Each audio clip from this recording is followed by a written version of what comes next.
They say you haven't truly experienced Nigeria until you have felt pulse of the North, and even then, that journey is incomplete without stepping into Kano, the ancient city where history, culture, and civic energy collide. So, for Misereor, whose footprint in Nigeria spans decades of transformative impact, skipping Kano was never an option.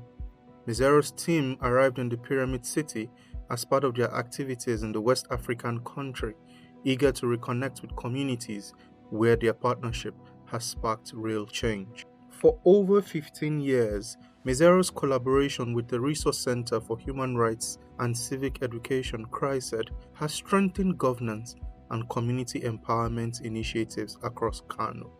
Their work focuses on deepening grassroots participation, promoting social accountability, and amplifying the voices of marginalized citizens in local governance. Through civic education, capacity building, and community organizing, this partnership has helped residents demand transparency, challenge abuses of power, and influence service delivery. It also led to the creation of Kano's landmark free maternal and child health care law and the ongoing push for its full implementation. In appreciation of these strides, the Kano Emirate Council warmly received the Misereor team at the palace.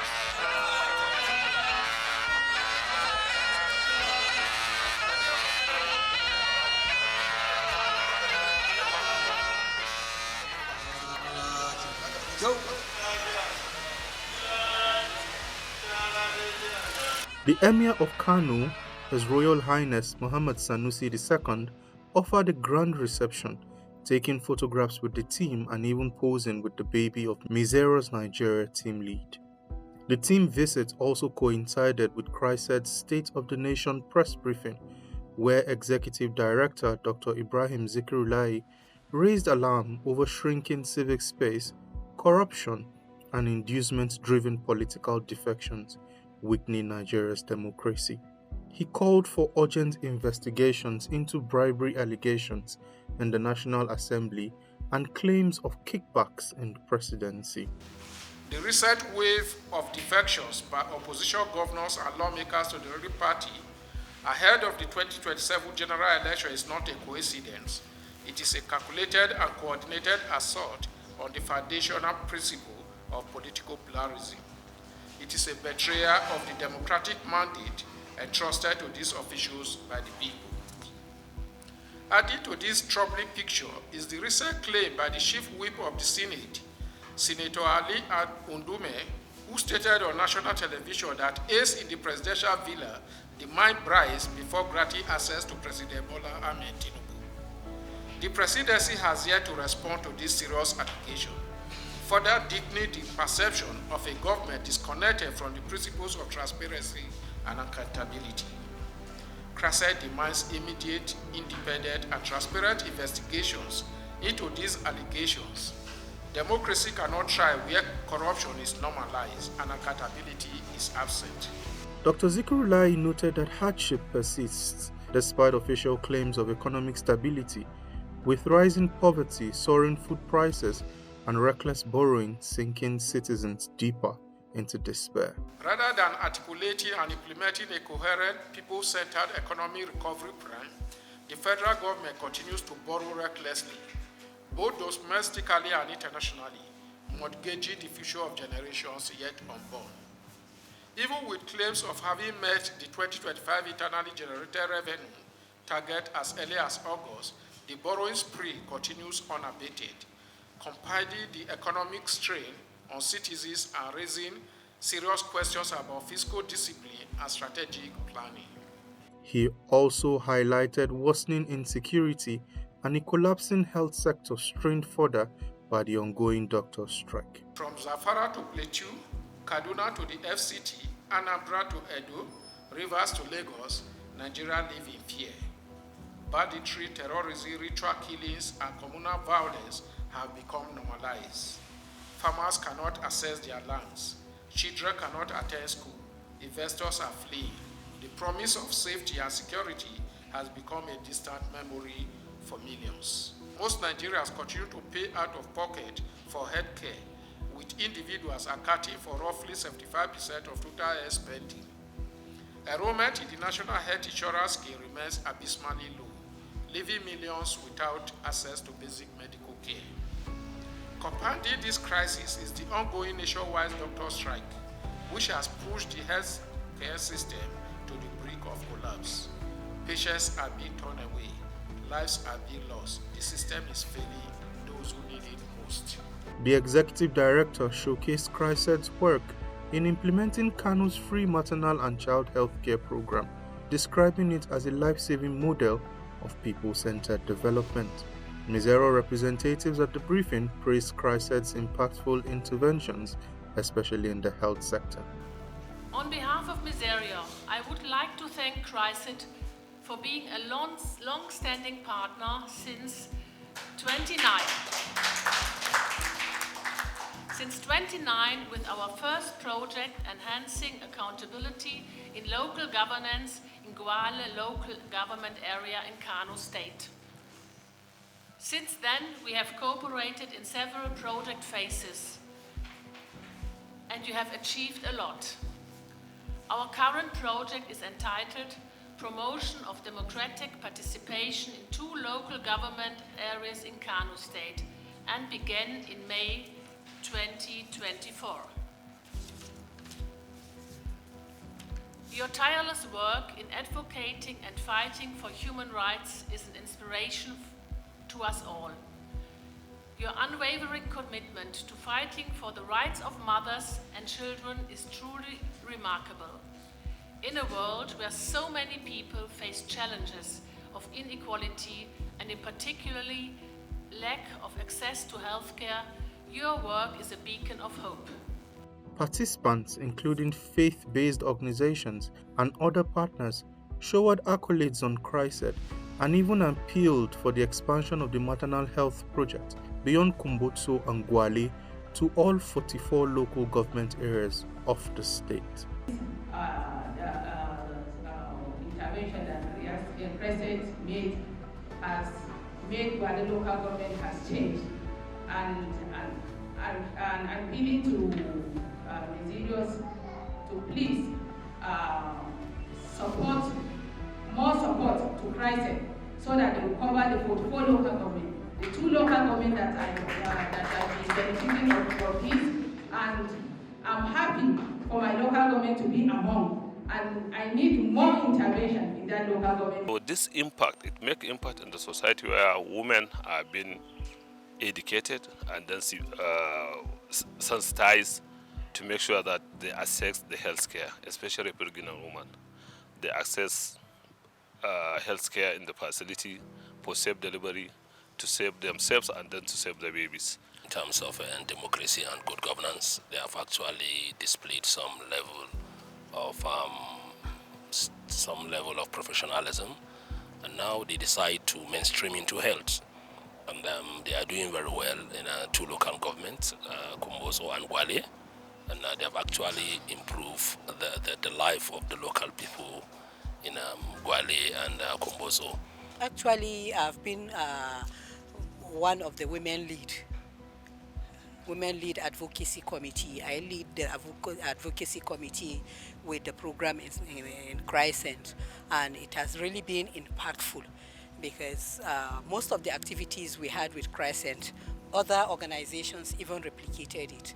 Like the most one that was really heart-touching, sympathetic, was the baton kits that was distributed to pregnant women across 6 local governments, and these baton kits were distributed to 1,000 women per local government, especially the vulnerable ones that cannot even afford to go to the hospital. I'm happy to see that still stakeholders are coming around, are expressing their thank to CHRICED, their appreciation to CHRICED, and are also willing to contribute in implementing the law because they see the need of the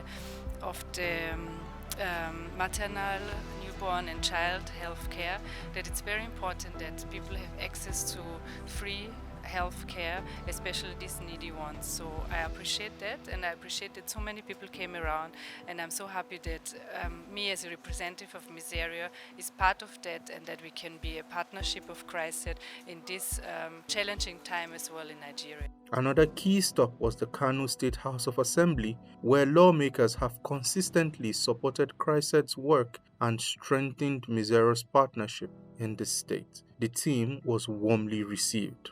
Misereor and CHRICED reaffirmed their mission to promote grassroots development and social justice. We came all the way from Germany to Kano State to appreciate Kano State government for the passing of the free maternal and child health care law in Kano State, and to thank this honorable house for the support given to CHRICED and Misereor KZ Health. It's a great experience for me, and I'm happy that we have partners here like CHRICED, which we have been supported for many years. I'm happy that we can cooperate with them. We have the main vision, it's the vision of our organization, and I think it's also the vision of CHRICED to fight for the protection of human rights in the world and for the respect of the dignity of every person in the world, regardless of their religion, of their ethnicity or gender. Responding on behalf of the Speaker, the Deputy Speaker commended both organizations for their commitment to improving health and community well-being, pledging continued legislative support. And I want to assure you, you are always welcome. And in anything that you want the House to come in, be it an enactment of law, be it kind of civilization or mobilization, enlightenment, whatever, even if it means to participate in terms of executing some projects on health sector, we are going to do it. Back at the CHRICED office, the teams held deeper discussions on sustaining the partnership. They reviewed project outcomes, radio advocacy efforts, and daily operational strategies. The radio aspect that they talk about is one strategy that CHRICED has used over the years. But we found that radio is one of the biggest channels in which Kano residents receive information. CHRICED has become a well-known name in that community. Even other civil society that are working there, they'll tell them, no, in CHRICED we don't do like this. This is the way we do things. This is the way CHRICED does their thing, because we take them into consideration before we do anything. So we invite local government officials, traditional rulers, elected government officials to come face to face with people in local communities. So it provides a platform for those people to ask questions from their duty bearers, and for them to also respond. So it's always a crossfire, because it gives an opportunity for those people to really, hear their minds, and it provides opportunity for the traditional rulers and the duty bearers to also have first-hand experiences as to what is happening. Because most times, the government does a lot of intervention, release funds, but these funds don't really get to the grassroots. Lending his voice, CHRICED's executive director emphasized the critical role of traditional rulers in changing conservative norms, especially those preventing women from accessing health care. And then the Emirate Council, I think it was even through this program, over time they set up Emirate Council on Health, and we have been working hand in hand together. In fact, they were also instrumental to the passage of the bill. So because when we were having that resistance from the legislature, they were very cooperative, but at the executive, there was always this resistance. Where are we going to have the money to implement free maternal and child health care in Kano? If not, there will be flood cases in court. People suing there for not implementing what is in the law. So it takes a lot to educate them. It takes a lot. So at some point we have to talk to the Emirate Council, who now call some of their members in the House to take it up as a private legislative bill. The meeting ended with exchanges of symbolic gifts. But beyond the tokens, the Misereor's team's visit to Kano was colorful, heartfelt, and unforgettable, a testament to what true partnership looks like. It reflects a celebration of collaboration, a reaffirmation of shared values, and a powerful reminder that when communities, advocates, and global partners work together, real change becomes not just possible, but unstoppable. Kano felt the impact, Nigeria felt the message, and the journey towards justice, equity, and accountable governance continues stronger than ever.